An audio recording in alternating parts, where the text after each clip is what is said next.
BookTube, welcome to Lizzie Faye Loves Books. I'm Elizabeth and it is Monday, May 28th. It's Memorial Day and we have a 3-day weekend this week, and I have all weekend been trying to figure out when to do a video. At first I thought I would do a Friday Reads video and just talk about what I've been reading this past week, and I didn't get it done. I thought, well, then I'll do a Friday Reads on Saturday. So I've done that before, may as well do that again, and that didn't happen. And then I thought, well, the Borrowathon, I believe that ends on Saturday, so I'll do a video on Sunday and wrap up the Borrowathon. Well, then I realized the Borrowathon didn't end until Sunday, which was good because I still had another book that I wanted to read. So I thought, well, I guess I'll do a video on Monday. So here I am. I want to wrap up and talk about what I read for the Borrowathon. And while I'm at it, I discovered that I have finished the challenges for the ChickLitathon. The ChickLitathon went all, it's going all month, so it's still going on. And there are 5 challenges for that, and so I believe there's 6 challenges for the Borrowathon. It went from the 20th through the 27th. It was created by Riley from RM FicFac and hosted by Andy from It's a Reading Thing and some other people. The ChickLitathon was created by Sophie from AllThingsEquilateral and co-hosted by Lisa from Books and Smiles and Jen from Jen Talks Audiobooks. And then while I'm at it, I may as well mention the Buzzwordathon that was hosted by Lala from BooksandLala and Dylan, I believe from Dylan Loves Books. I hope I got that right. And that took place earlier in the month, and the challenge there was to read a book or books with the buzzword girl in the title. So you guys know that my main readathon I've been doing all month is middle grade May. So I'll talk about that mostly at the end of the month because predominantly everything I'm reading this month is middle grade, including all the books that I read for the Borrowathon and the ChickLitathon and the Buzzwordathon. And I'm also doing book a day in May. Myself and Elizabeth Tyree decided to do that and throw that challenge out for anyone who wanted to join us. And so I have been reading some elementary level books and a couple of comic books along with my middle grade books in order to just make it a little easier to do. Sorry, that was Bob and a cat down here on the floor, in order to make it just a little easier to read a book a day in May. So anyway, I will talk more about middle grade May and book a day in May at the end of the month when I do my monthly wrap up. I did do a mid-month check-in, so if you haven't seen that and you're interested in going back to see what all I read during the first half of the month, then I will do my best to remember to link that video down below. Okay, so let's start with the Buzzwordathon. The buzzword was girl, and the book I read was Brown Girl Dreaming by Jacqueline Woodson. It was very deserving of all of these awards. It was really wonderful. I didn't know going into it that it was written in verse. It's also autobiographical. The author was, what was I going to say now? I don't even remember now what I was going to say.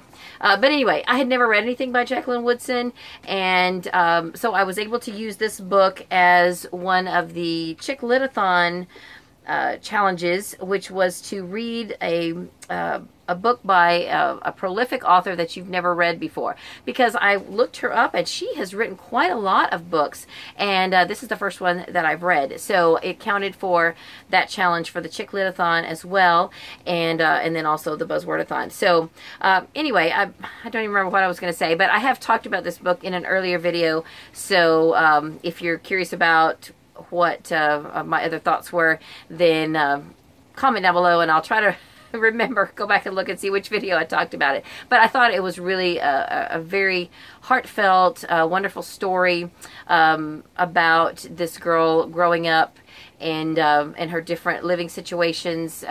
This girl, Jacqueline Woodson, she uses real names. As far as I know, they're her real family names, and I thought it was a very touching story that I thoroughly enjoyed. So I would recommend it. Okay, so that covered one of the ChickLitathon challenges to read a prolific author that you haven't read. Then going back to the top and going down through the ChickLitathon challenges, one of them was to read a book with pink on the cover. And let me see what I did with that book. Oh, I bet that's what fell when the cat was messing around down here. Hang on one second. Okay, so I actually read 2 books with pink on the cover, and they were both from the same series. The one I'm going to count is The Last Present by Wendy Mass. This is book 4 in the Willow Fall series. I also read book 3, which was 13 Gifts. Both of them had pink on the cover, and I thoroughly enjoyed them. In fact, just to plug my giveaway that's opened through the end of tomorrow, if you haven't gone on that video and commented yet, if you would like to be entered for a chance to win books 2 and 3 in the Willow Fall series, then be sure you comment to that video by the end of the day, Tuesday. I hope to get those mailed out on Wednesday, the last day of the month. So this was a fun book. There's this whole series is full of magical realism, and it's just a cute, fun, contemporary story that I thoroughly enjoyed. It's just delightful. So I highly recommend it. It is about a group of children, and each story centers around a different child. And there's a woman in town who is the oldest living resident of their town, and somehow when they get tangled up with something going on with her name is Angela, then magical things start to happen, and it's just a fun series. So so those both had pink on the cover. And then another book that had pink on the cover, but I counted this for the challenge to read a book with a music theme. This is The First Rule of Punk by Celia C. Perez. This is one of our Sunshine State books for next school year, and it turns out it fit this challenge perfectly because the main character, Malu, is a fan of punk rock, even though she calls her mother a super Mexican because her mother wants her to be a señorita, but she wants to be a little more bold, and she wants to express herself and be a punk, and you know, in a good way. And she ends up starting a punk rock band with some of her friends, so it fit the music theme perfectly. This was a really a great book. It was, I would say, it was a good example of how you can work to express yourself and be yourself, and still not be you know, not buck authority, you know, in a bad way. You buck authority, but in a good way. You can, you know, it's not about rebelling against your parents and going off the deep end. It's about expressing yourself and being who you are, and still being who you need to be in society, and still what's the word I'm trying to say? You know, still honoring your parents, and doing what your parents want you to do and expect of you. So it's just a good story of how you can make those two go together. I don't know if I said that right at all, but anyway, I enjoyed the story. I thought it was very good. So I would recommend that, and I'll talk more about it as I'm talking more about our Sunshine State books. So that was the second one. Finally, I said I was going to read 5 this month, and that was the second one that I've read this month, and I have finished a third one, which I'll talk about in a minute. But I still have to read 2 more this month to meet my goal of reading at least 5 of our Sunshine State books this month. Okay, the next challenge was to read an older book, and I read Little Men by Louisa May Alcott. This was my first time reading it. Now, I listened to it on audio. I discovered that, and I think this is probably true of all of these Whitman books, they are abridged slightly. You know, if you've ever looked at a stack of them, they're all exactly the same size, and I think they're abridged for younger readers. But anyway, I did enjoy looking through it. The illustrations are really wonderful, and I'm happy to have this book, but I don't think this was the full story. So I did listen to it on audio. It was very idyllic. Now, I have to tell you, I really was impressed with this book. Jo and her husband are raising their children and a group of orphan boys, and all the challenges that go along with that. And there was a lot of stuff that happened, you know, some harrowing experiences in raising boys. And, you know, I've never raised boys. I just have girls. But I was so impressed with how Jo kept her cool through it all. She didn't overreact like I tend to do as a parent. She stayed calm, she was serene, and they had some very creative methods of discipline in their household. So I got some parenting tips from this book. Now, as to whether they would work in today's world, I don't know, but some pretty good ideas, I thought. And I'm really excited now to go on and read Joe's Boys, which I believe takes place 10 years after this book. And I can't believe it's taken me all this time. I'm 53. Why have I not read this book before? I've read Little Women, I think, a couple of times, and I would love to go back and reread it. But first, I'm going to go ahead and finish the trilogy, and then at some point, maybe when I ever have my rereading year, I'll go back and reread these books. But it was very nice. Okay, then the last challenge was to read a serious book, and I read The Red Pencil by Andrea Davis Pinkney. This was about a young girl who was 12, and she is caught right in the middle of the conflict in Sudan that started in late 2003, and as far as I know, it may still be going on. I know that it is still having a negative effect on the people who live there. There are people still living in refugee camps, according to the author notes, and people are still trying to help them in both Sudan and Chad. They're trying to help people who have been displaced and have no home left to go to. So it is a story of hope. I thought it was a wonderful story. I will tell you, I read this twice. I listened to it on audio, and I'm very glad that there is an audio for this book, because if there hadn't been an audio, I probably wouldn't have picked it up when I did. However, I got to the end of it and thought, I kind of know what happened in this book, but I'm really not clear on the details. So I opened it up, and then I discovered it was written in verse, and it has all kinds of wonderful illustrations. So I thoroughly enjoyed reading this in print. And in fact, oh, there went one of my, I had a quote marked here because I have to, I still need to post some quotes from this book for Middle Grade May on Twitter. So anyway, I lost my train of thought, but it's just, oh, I know, I was talking about the audio versus the print book. So when I sat down and read it in print, it became so much more clear to me. I just understood it so much better. I appreciated it so much more. And I would say, if you're just going to read this book once, read it with your eyes, look in the print book, experience the illustrations, and just see the way it's written out in verse, see the way it's laid out. It's just better. Even though I did enjoy the audio, I believe it is narrated by the author. She did a fantastic job.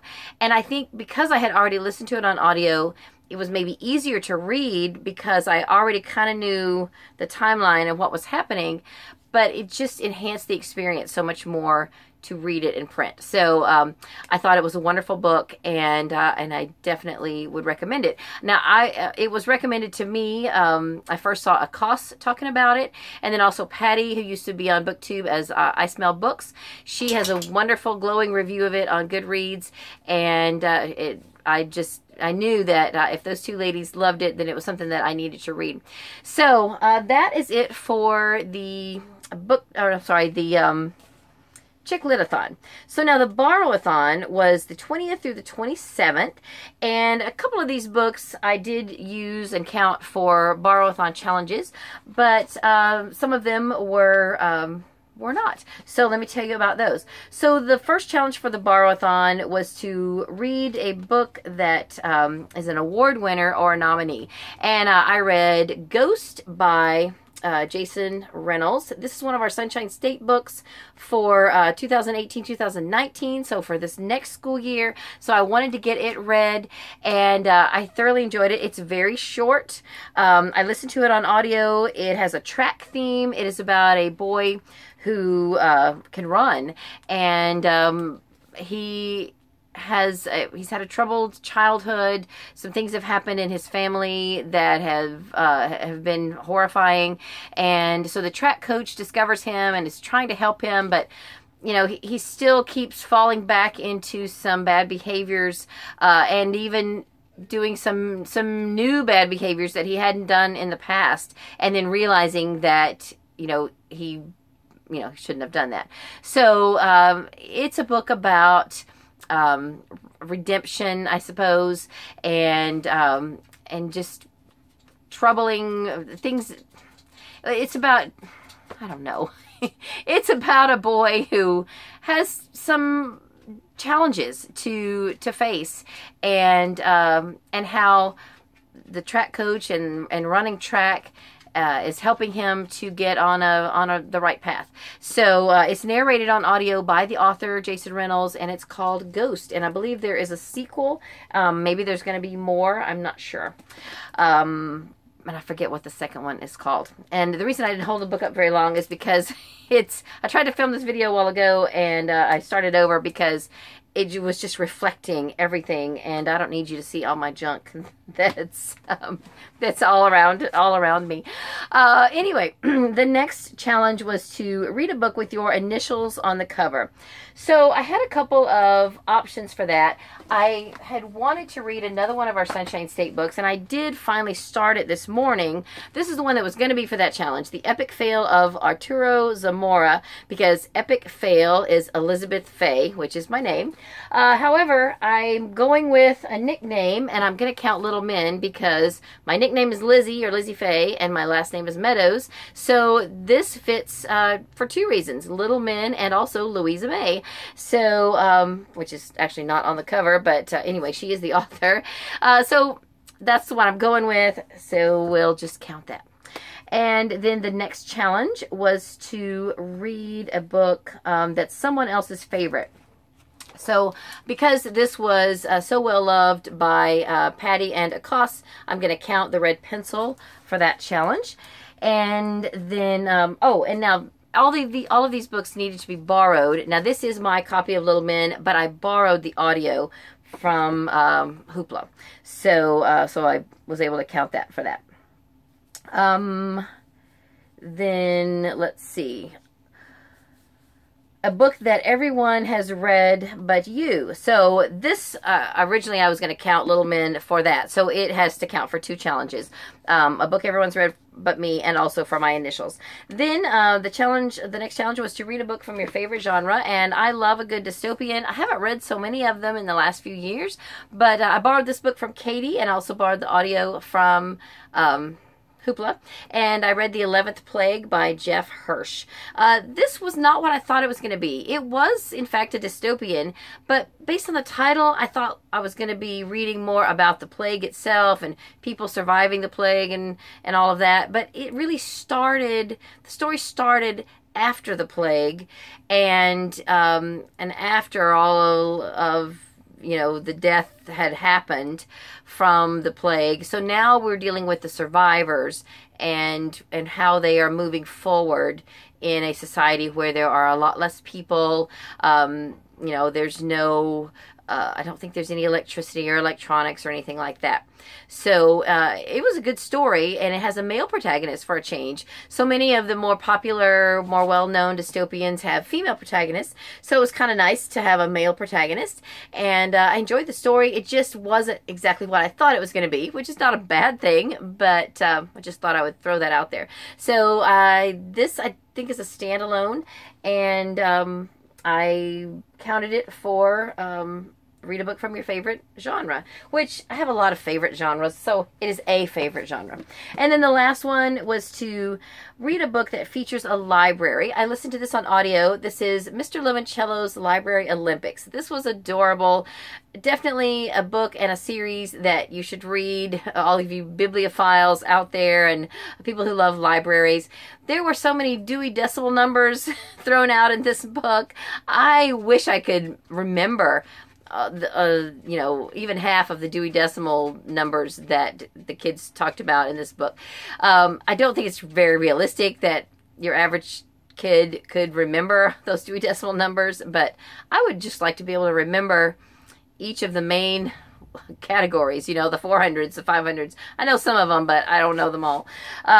This was a lot of fun, and it is pretty much what the title says. It is a library Olympics. The team from the winning group from the first book are now being pitted against teams from all over the country to see who can who can do the best in these library games that Mr. Limoncello has come up with. And of course, there are some people who are against it, the traditional library types who think that, you know, libraries are not supposed to be fun. They're supposed to be about books. And so, you know, there's all kinds of stuff happening that's working against them, and it's just a lot of fun. I thoroughly enjoyed it. I first learned about this series from Elizabeth Tyree, who is one of my Middle Grade May co-hosts, and I read the first book last year for Middle Grade May, so I was excited to get the second book and read it this year.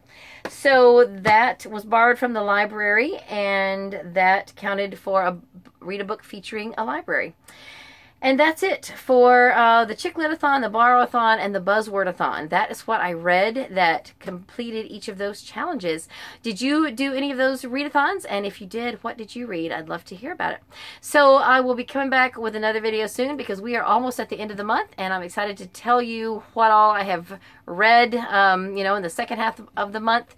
Once we get to the end of the month, I'm still reading. I'm caught up as of today.